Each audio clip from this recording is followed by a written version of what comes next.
Hello friends, कैसे हो आप? मुझे आशा है आप बहुत ही अच्छे होंगे और अच्छे से तैयारी कर रहे होंगे। तो इसके पहले जो है हमने बेसिक जो डेफिनेशन थी वो सारे के सारे हमने पढ़ लिए थे। और अब हम शुरू करेंगे जितने भी सारे इम्पोर्टेंट फार्मूले हैं वो कैसे आए हैं, वो कैसे बनते हैं, वो सब हम अब पढ़ने वाले हैं। ठीक है, अगर आप नए हो इस चैनल पे तो आप जो है शुरू से देखना। ठीक है, सॉइल मैकेनिक्स जो है अगर आपने नहीं पढ़ा है तो आप एकदम शुरू से देखते आना। ठीक है, आपको जो पूरे के पूरे समझ में आएगा, इसकी गारंटी मैं देता हूँ आपको। ठीक है, उसमें कोई दिक्कत वाली बात नहीं है और आपको पूरी तरीके से अच्छे से समझ में आएगा। ठीक है, तो अगर आप नए हो तो आप शुरू से देखना। अगर आपने शुरू से देखते आ रहे हो तो यहाँ से सही है, ऐसे ही देखते चलना। ठीक, और देखो अगर आप डिप्लोमा में हो, पॉलिटेक्निक कर रहे हो अगर, तो मैं जो फार्मूला अभी डिराइव करूंगा, जितने भी सारे हम लोग फार्मूले पढ़ेंगे, कुछ हो सकता है कि आप वहाँ डिप्लोमा में पढ़ोगे और कुछ तो जो है आप पढ़ोगे ही नहीं, आपको देखने को ही नहीं मिलेगा। ठीक है, तो जो काम लायक चीजें होंगी वो पढ़ लेना। और देखो पढ़ना तो सभी है, अगर आपको जूनियर इंजीनियर का एग्जाम देना है तो सभी पढ़ना है। तो शुरू से देखना आपको, तो आपको जो है पूरा समझ में आ जाएगा। जितना टाइम आप डिप्लोमा वाली किताबों से उसको पढ़ के समझोगे उतने टाइम में जो है आप बहुत कुछ पढ़ लोगे। ठीक है, और आपको याद करने में कोई दिक्कत वाली बात ही नहीं होगी। ठीक है ना, वो तो डिप्लोमा में थोड़ा थोड़ा दिया है, याद करने में बहुत दिक्कत होता है। ठीक है, तो आप शुरू से देखना। और एक चीज और, जितने भी सारे फार्मूले होंगे तो उनके लास्ट में जो फार्मूला बन के निकलेगा, तो डिप्लोमा में जैसे ना एग्जाम देते हैं हम लोग, तो वहां पे पूछता है कि इसमें रिलेशन बताइए, तो वो चीज जो है आप खुद से लिख लेना कि इसमें ये संबंध है, होता है। ठीक है, मैं उसको लिखाऊंगा नहीं कि इसमें ये संबंध आ गया, क्योंकि बहुत सारे फार्मूले हैं। ठीक है, तो चलो आओ शुरू करते हैं। फार्मूला हम लोग देखते हैं कितने सारे फार्मूले हैं। ठीक, तो अभी हम लोग वेट निकालेंगे, टोटल वेट, वाटर कंटेंट और वेट ऑफ सॉइल सॉलिड, मृदा के कणों का जो भार है उनमें क्या संबंध होता है, वो चीज पढ़ेंगे अभी इस वीडियो में। और एक चीज और पढ़ेंगे, टोटल वॉल्यूम, वॉइड रेशियो और वॉल्यूम ऑफ सॉइल सॉलिड, जो मृदा के कणों का आयतन है उसमें क्या संबंध है इन तीनों में। ठीक है, तो सबसे पहले वेट देखते हैं, टोटल वेट वाला है ना। देखो हमने पढ़ा है वाटर कंटेंट पढ़ा है ना। हमने क्या पढ़ा है? Water content. तो हमको पता है वाटर कंटेंट W बराबर क्या होता है? Weight of water upon weight of soil solid. ठीक है, ये चीजें हमने पढ़ी है।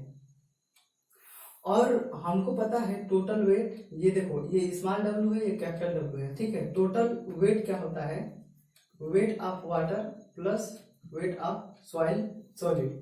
ठीक, ये भी हमें पता है और ये भी हमें पता है।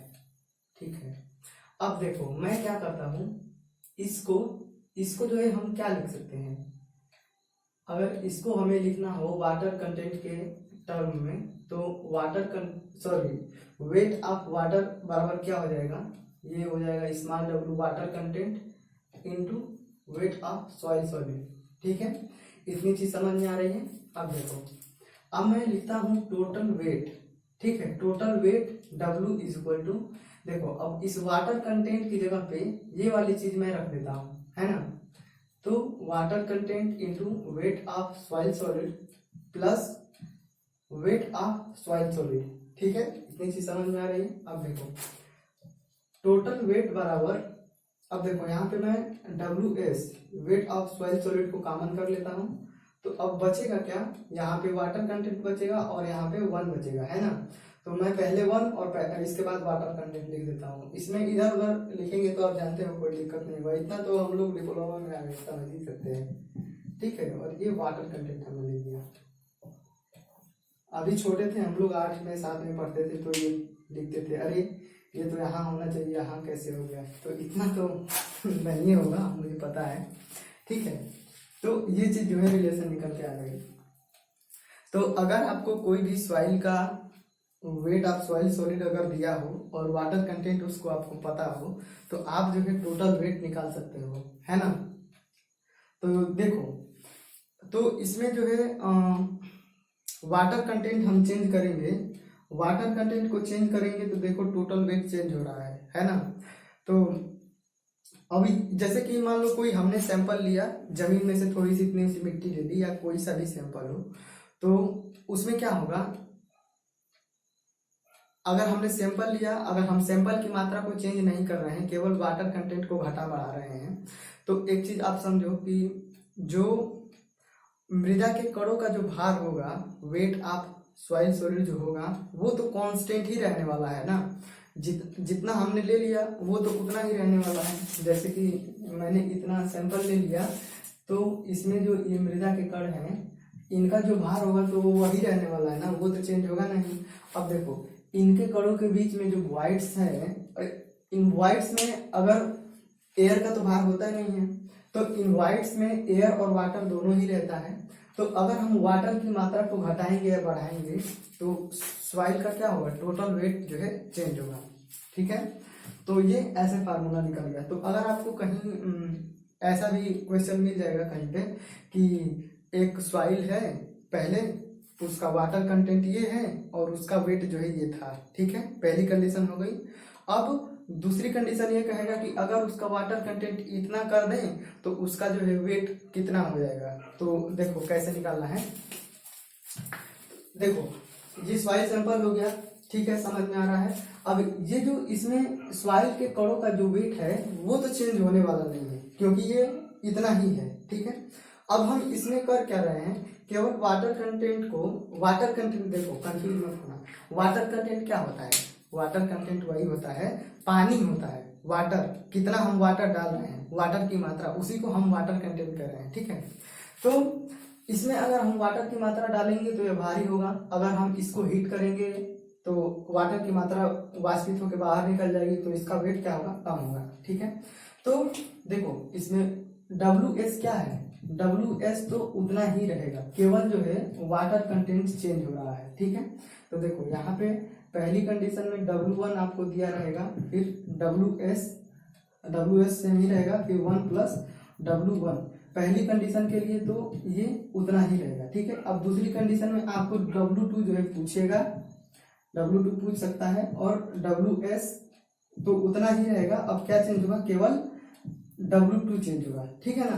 तो देखो इसमें भी WS और इसमें भी WS, दोनों में क्या है, सेम ही है, क्योंकि ये चेंज होने वाला नहीं है। क्या चेंज हो रहा है, हमारा वाटर कंटेंट चेंज हो रहा है। तो अगर मैं इन दोनों को, जैसे इसको हमने कह दिया इक्वेशन 1 इक्वेशन 2, ठीक है, तो मैं इन दोनों को आपस में भाग दे दूंगा तो क्या हो जाएगा, W1 अपान W2 बराबर 1 प्लस W1 अपान 1 प्लस W2, ठीक है।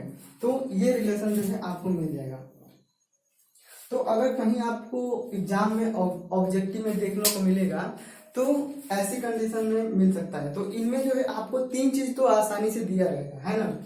टोटल वेट दिया रहेगा पहली, और फिर से उसका वाटर कंटेंट दिया रहेगा, फिर आपको दूसरे का वाटर कंटेंट कहेगा कि इतना कर देंगे तो उसका वेट क्या हो जाएगा, ये चीज पूछेगा। तो इसमें देखो चार चीज ही है, 1 2 3 4, तो इन चारों में से 3 तो आपको दिया ही दिया रहेगा और चौथा आपसे पूछेगा। तो ये जो है आप लोग आसानी से निकाल सकते हो यहाँ से, है ना, ठीक है। तो इसको जो है आप अभी नोट कर लेना। अब मैं इसे मिटाता हूं। अब यहाँ पे इसको ऐसे भी लिख सकते हैं, जैसे ये है ना, देखो ये जो है वाटर कंटेंट है, मैं इसे वाटर कंटेंट लिख देता हूँ, वाटर कंटेंट, ठीक है। और ये क्या है, टोटल वेट, टोटल वेट, ठीक। अब ये आप जानते ही हो वेट ऑफ सॉइल सॉलिड है, तो इसको आप लोग लिख लेना, इसमें भी आप लोग लिख लेना, नहीं तो कंफ्यूज हो जाओगे। देखो ये कैपिटल मैंने लिखा है, कैपिटल W है और ये स्मॉल है, ठीक है। तो इसको देखो, अब WS तो हमेशा कांस्टेंट ही है, तो इसको हम ऐसे भी लिख सकते हैं कि total weight proportional to 1 plus W1, sorry W water content, इसको ऐसे भी लिख सकते हैं हम लोग, ठीक है ना। ठीक है, चलो अब हम वो वॉल्यूम वाला करते हैं, क्या है उसका। तो इसे मैं अब क्या करता हूँ, मिटा देता हूँ, ठीक है। तो इस पे तो मैंने अभी कोई क्वेश्चन नहीं देखा है, जितना भी ऑब्जेक्टिव मैंने लगाया है, ठीक है ना। लेकिन ये जो अगला वाला अभी मैं बताऊंगा आपको, तो इसमें जो है आपको क्वेश्चन देखने को मिलेंगे और एग्जाम में भी आते हैं, ठीक है। और इस बार एसएससी में आए भी थे, ठीक। देखो अब दूसरा हम पढ़ने वाले हैं क्या। देखो हमने पढ़ा है, डेफिनेशन एक पढ़ा था वॉइड रेशियो, ठीक है, वॉइड रेशियो। और ये क्या था, वॉल्यूम ऑफ वॉइड्स अपन में वॉल्यूम ऑफ सॉइल सॉलिड, यही तो था कि मृदा के कणों के वॉल्यूम के रिस्पेक्ट में उनके बीच में जो वॉइड्स है वो कितना है, ठीक है। और हमें पता है कि जो टोटल वॉल्यूम होता है वो volume of voids plus volume of soil solid के योगफल के बराबर होता है ना। तो देखो यहां से मैं वॉल्यूम ऑफ वॉइड्स को क्या लिख सकता हूँ, यहां से मैं वॉल्यूम ऑफ वॉइड्स को क्या लिख सकता हूँ, void ratio into volume of soil solid, ठीक। ये चीज मैं लिख सकता हूँ। अब देखो, अब वॉल्यूम ऑफ वॉइड्स की जगह पे ये चीज मैं यहाँ पे रख देता हूँ, है ना। तो टोटल वॉल्यूम क्या हो जाएगा, void ratio into volume of soil solid plus volume of soil solid, ठीक है। देखो मैं इंग्लिश में नहीं बोल रहा हूँ, हिंदी में बोल रहा हूँ, ठीक है। मृदा के कणों का आयतन plus void ratio, void ratio को क्या बोलोगे, रंध्र अनुपात। तो ये चीज हो गया। अब देखो इसमें से मैं VS जो है कॉमन ले लेते हैं, ठीक है, और इसको फिर से 1 प्लस E लिख देते हैं, ठीक। तो ये हमारा जो है दूसरा, पहले वो हमने W में संबंध पढ़ा था, अब ये वाला हो गया, ठीक है। इसे मिटा देते हैं, फार्मूला तो ये आपके लिए है, ठीक। अब देखो ये चीज जो है बहुत ही इंपॉर्टेंट फार्मूला है, ठीक है ना। अगर ये चीज आपको याद रहेगी, ये वाली चीज, ये तो याद रहनी ही चाहिए। तो अगर आपको ये चीज याद रहेगी तो इससे ऑब्जेक्टिव में क्वेश्चन आते हैं जेई के, तो वो चीज आप लगा लोगे। फिर इसी की मदद से आप जब कॉम्पेक्शन हम लोग पढ़ेंगे तो वहां पे भी फार्मूला होता है, वो चीज को याद रखने में भी मदद मिलेगी। फिर से इसके बाद से कंसोलिडेशन जब पढ़ोगे आप, संघनन बोलते हैं, ठीक है ना, तो वो भी जो है आपको याद करने में मदद मिलेगी। तो ये तो जो है याद रहना ही चाहिए, क्योंकि अगर ये याद नहीं रहेगा तो एग्जाम में 1 नंबर आपको छूट ही जाने हैं, ठीक है। अब याद हो गया ना। अब देखो, अब इसका यूज कहाँ होता है, जैसे कि हम कहीं पे भी कंस्ट्रक्शन, कोई भी कंस्ट्रक्शन होता है, ठीक है, तो वहां पे क्या करते हैं हम लोग कि मिट्टी की भराव करते हैं। जैसे मान लो कोई गड्ढा है तो वहां पे हमें मिट्टी भरना होता है, ठीक। तो हम लोग मिट्टी, जैसे कोई गड्ढा है तो हम लोग वहां पे मिट्टी लाके भरते हैं, है ना। तो देखो एक चीज आपको नई चीज लगेगी, हो सकता है आप जानते हो, तो हम लोग मिट्टी नहीं भरते हैं, हमको तो केवल मृदा के कण जो हैं, सॉइल पार्टिकल जो हैं, हमको वो फील करना होता है, समझ रहे हो आप। जैसे कोई भी मान लो गड्ढा है तो वहां पे हमको मिट्टी भरना होता है, तो हम तो सोचते हैं कि मिट्टी भरना है, लेकिन तो वास्तव में हमें मृदा के कणों को वहां पे फील करना होता है, समझ रहे हो। देखो जैसे ये कोई सैंपल हो गया ना, जैसे ये कोई सॉइल हो गया, तो अब सॉइल हम पूरे को कहते हैं। ये चीज मैं शुरू से बताते आ रहा हूँ, इस चीज को शायद आपने समझ लिया होगा। अगर ये चीज नहीं समझे होगे तो फिर देखो, इस पूरे को हम लोग सॉइल कहते हैं, है ना। इस पूरे को हम लोग सॉइल कहते हैं, और ये क्या है, सॉइल के कण है, और इनके बीच में क्या है, वॉइड्स भी है। सॉइल के कणों के बीच में जो रंध्र है, तो अगर देखो रंध्र ज्यादा होंगे तो इसका आयतन भी ज्यादा होगा। तो अगर कोई मान लो ये गड्ढा है, हमको इस गड्ढे को जो है फिल करना है ना, तो अगर ये लूज रहेगी, सॉइल लूज रहेगी, तो हम जब इसमें भरेंगे तो इसमें क्या होगा, मृदा के कणों की संख्या क्या होगी, कम होगी, और इनके बीच में जो वॉइड्स होगा वो ज्यादा होगा, है ना। तो अब क्या होगा कि जैसे जैसे समय गुजरेगा, इस पे से गाड़ियां गुजरेंगी या इस पे लोड आएगा, या जब बरसात होगी तो ये इसका वो होगा, कंसोलिडेशन होगा, तो इसका जो है ये धंसने लगेगा, ठीक है ना। क्यों, क्योंकि ये जो लूज कंडीशन में थी उनके बीच में जो वॉइड्स था वो ज्यादा था, अब क्या होने लगेगा, लोड आने लगेगा, तब वो वॉइड्स जो है कम होने लगेगा, मृदा के कण जो है पास पास आने लगेंगे। तो हम लोग किसी भी चीज की सॉइल फीलिंग जब करते हैं तो हम लोग तो वास्तव में हमको तो सॉइल के कण ही केवल चाहिए होते हैं, ठीक है। हमको तो केवल इसमें सॉइल के कणों को ही फील करना होता है, ठीक है ना। तो अगर हम कोई भी चीज फील कर रहे हैं तो हमको चाहिए कि ऐसी सॉइल हमको चाहिए जिसका वॉइड रेशियो क्या हो, वॉइड रेशियो का मान जो है कम हो।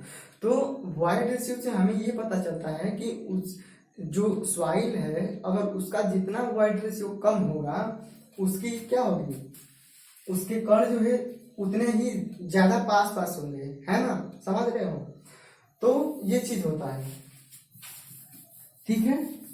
तो देखो यहाँ पे इससे जो है कैसे क्वेश्चन बनते हैं, तो इससे जो है मान लो कि ये कोई रोड है ना, और इसमें हमें दिख भी रहा होगा कि नहीं पता नहीं, सर मार्कर चलता ही नहीं है, शायद दिख रहा होगा। चलो मैं नीले वाले से लिखता हूँ, ठीक है। तो इसमें हमें सॉइल को फील करना होता है ना।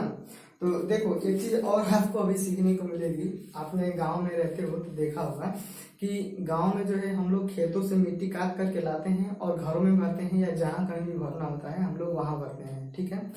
तो देखो यहाँ से एक चीज और आप लोग सीखेंगे, ठीक। तो आपको अगर जैसे ये था, जैसे फार्मूला पिछला वाला था वाटर टोटल वेट वाला, वैसे ही ठीक ये वाला भी है। तो इसमें आपको जैसे कहेगा कि ये कोई रोड है, ठीक है, और रोड में हमको सॉइल फील करना है, जिसमें जो है हमको टोटल वॉल्यूम जो है जो फीलिंग करनी है सॉइल में, उसका आयतन जो है V1 है, ठीक है। और इसमें जो सॉइल भरी गई है उसका वॉइड रेशियो क्या है, E1 है, ठीक है ना।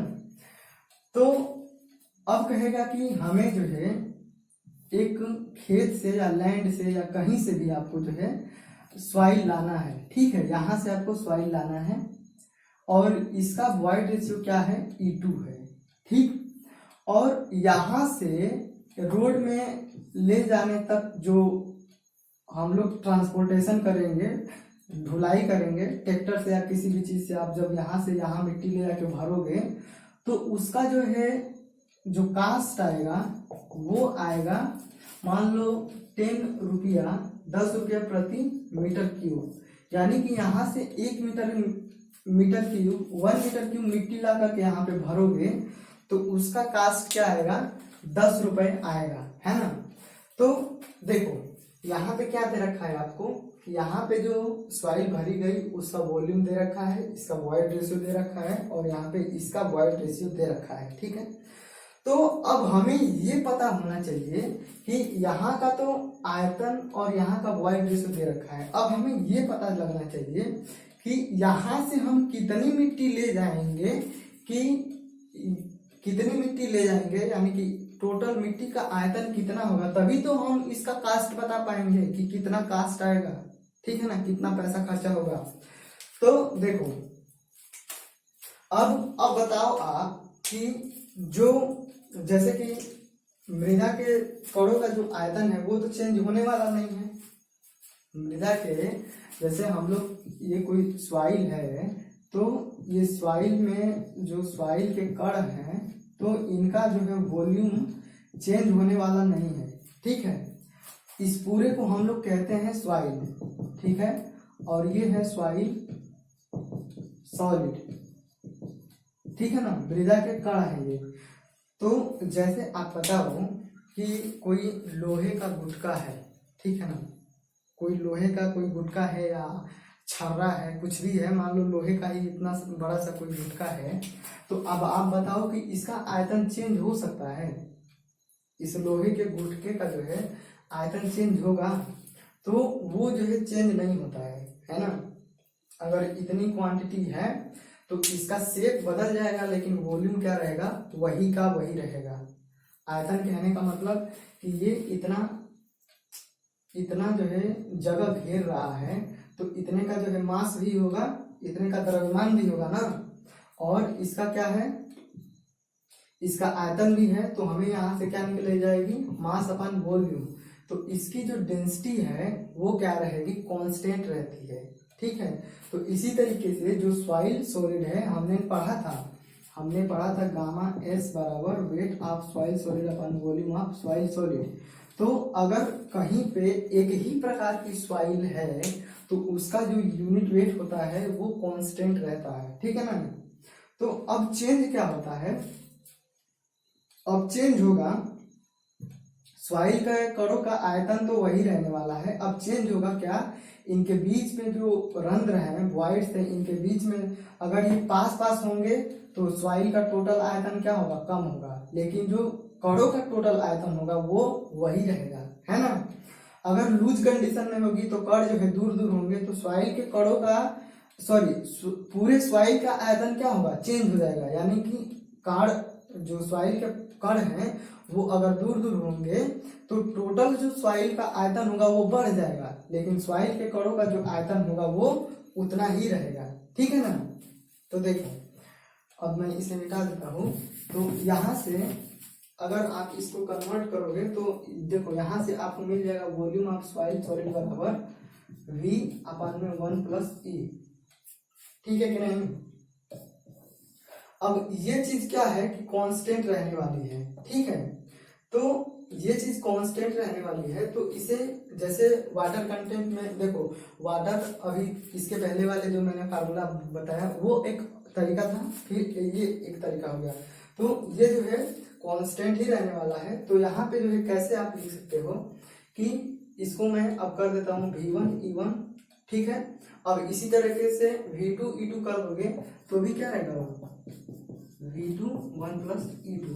अब देखो दोनों में वॉल्यूम ऑफ सॉइल सॉलिड क्या है, कांस्टेंट है, क्योंकि ये चेंज नहीं होगा, मृदा के कणों का आयतन चेंज नहीं होगा। इनके बीच में जो वॉइड्स हैं, कण या तो पास पास होंगे तो वॉइड रेशियो कम होगा, कण दूर दूर होंगे तो वॉइड रेशियो ज्यादा, घटने से टोटल वॉल्यूम चेंज होगा। ये तो कांस्टेंट ही रहेगा। तो दोनों में कांस्टेंट है तो इन दोनों को हम बराबर कर सकते हैं कि नहीं, V1 अपन 1 प्लस E1 बराबर V2 अपन 1 प्लस E2, ठीक। तो यहां से जो है आपको ये चीज मिल जाती है ना। और इसी चीज से आप ये वाला जो कंडीशन था इसको आप निकाल सकते हो। अब इसमें ये दोनों दिया है, ठीक है, और ये भी दिया है, ठीक। अब आपको यही तो निकालना है। तो अगर आप यहाँ से ये कैलकुलेट कर लेंगे और जितना आयतन आएगा उसमें इसका गुणा कर देंगे तो टोटल कास्ट कितना होगा ये चीज आपको पता चल जाएगी, ठीक है। तो ये चीज जो है आपको समझ में आई होगी, ठीक। अब बताओ, अब दोनों ही कंडीशन में जो है एरिया को कन्फाइन कर दे, ठीक है। कन्फाइन नहीं आजा हो रहा होगा, देखो कन्फाइन कहने का मतलब है कि दोनों ही कंडीशन में एरिया फिक्स है, ठीक है ना। जैसे मान लो कि यहाँ पे आपको सॉइल फिल करना है, ठीक है, और इसका एरिया है A, ठीक। और मान लो कि इसकी हाइट जो है, चलो कुछ भी हाइट नहीं बता रहे हैं अभी, और यहां से आपको जो है सॉइल ले जाना है, ठीक है। यहां से आपको जो है सॉइल ले जाना है और इसकी एरिया है A। दोनों का एरिया जो है समान है, ठीक है ना। और इसका जो है वॉइड रेशियो क्या है, E1 है, और इसका वॉइड रेशियो क्या है, E2 है, ठीक है। और इसका जो है हाइट दे रखा है H2, ठीक। तो अब आपसे पूछेगा कि H1 कितना होगा, ठीक है ना। अगर दोनों जगह का जहां से हमको मिट्टी ले जानी है और जहां पे हमको मिट्टी ले जाके फिल करना है, अगर दोनों जगहों का एरिया समान रहेगा, तो अगर एरिया समान रहेगा तो देखो होगा क्या, वॉल्यूम बराबर होता है एरिया इंटू हाइट, है ना। तो अगर दोनों जगहों का एरिया फिक्स है तो यहाँ पे आप क्या लिखोगे, यहाँ पे लिखोगे आप एरिया A1 इंटू H1, ठीक है, अपन में 1 प्लस E1 बराबर A2 into H2 1 plus E2। अब एरिया अगर आपको कहेगा कि कन्फाइन है, कन्फाइन का मतलब कि दोनों जगहों पे एरिया समान है, जहां से ले जाना है वहां का और जहां पे ले जाके फिल करना है वहां का, दोनों जगहों का एरिया समान रहेगा, तो A1 और A2 क्या रहेंगे, बराबर रहेंगे, तो ये कट जाएगा, तो क्या हो जाएगा H1 अपन 1 प्लस E1 बराबर H2 अपन 1 प्लस E2।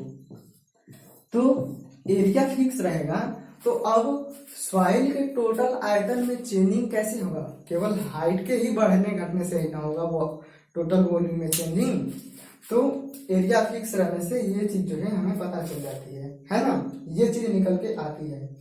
तो अगर यहाँ से मिट्टी है ये, इसकी वाइड रेशियो E2 है और हाइट H2 है, तो यहाँ की मिट्टी को अगर यहाँ पे ले जाएंगे और यहाँ पे फिल कर रहे हैं तो उसका वॉइड रेशियो E1 आ रहा है, तो आपसे कहेगा कि यहाँ पे कितनी हाइट हो जाएगी, ठीक है ना, ऐसे ही पूछेगा आपको, या और कई तरीकों से घुमा फिरा के पूछेगा, लेकिन इसमें जो है आपको तीन चीजें जो है पता रहेंगी, है ना, या तो H1 E1 और E2 पता रहेगा, या तो E2 H2 E1 पता रहेगा और H1 निकालना रहेगा, या तो H1 E1 H2 पता रहेगा, E2 जो है ज्ञात करना रहेगा। इन तीन चीजें जो है आपको पता होंगी और चौथी चीज जो है आपको निकालनी होगी। तो ये जो है चौथी चीज जो है ऐसे निकल जाएगी, है ना। तो मुझे आशा है कि आपको जो है इतना चीज तो समझ में आया होगा। अब जब हम वहां पे कॉम्पैक्शन जब पढ़ते हैं तो वहां पे किसी भी सॉइल को कॉम्पैक्ट करते हैं ना, तो उसके कॉम्पैक्ट करते हैं तो मोटाई में जैसे कहेगा कि इतनी मोटी लेयर है तो उसको हम कॉम्पैक्ट कर रहे हैं, तो उसकी मोटाई जो है इतनी हो जा रही है। तो वहां भी इसी चीज से देखना, इसी चीज से जो है हम लोग वहां पे एक और फार्मूला बनाएंगे इसी चीज से, ठीक है। तो इसी चीज का इस्तेमाल होगा, तो इसको जो है ध्यान में रखना। और एग्जाम में ऑब्जेक्टिव क्वेश्चन कॉम्पैक्शन वाले से भी पूछते हैं और इससे भी पूछते हैं, तो ये तो याद रखना ही है। अब मैं क्या कहूँ, सॉइल मैकेनिक्स में तो सारा कुछ याद ही करना है, समझने वाली भी बात है, अगर समझ में आएगी तभी तो याद होगा। तो मैं तो अपनी तरीके से अपनी तरफ से पूरा ही समझा रहा हूँ आपको, इसमें कोई दिक्कत मुझे तो नहीं लग रहा, क्योंकि मैंने पढ़ा है भाई, जितनी मुश्किल होती है, मुझे जितनी मुश्किल हुई है, मैं सोचता हूँ कि आपको उतनी मुश्किल न हो, या जितना भी ऑब्जेक्टिव लगाने में जहाँ जहाँ मैं फंसा हूँ वो चीज़ जो है आपको मैं पूरी तरीके से बता रहा हूँ, इसमें कोई शक वाली बात नहीं है, ठीक है। तो मुझे आशा है यहाँ तक तो आपको समझ में आ गया होगा। रिकॉर्डिंग चल रही है कि नहीं, ठीक है, आधे घंटे मैंने खा गया आपके। अब मिलते हैं अगले वाले वीडियो में, ठीक है, और फार्मूला देखते हैं। आप लोग अच्छे से पढ़िए।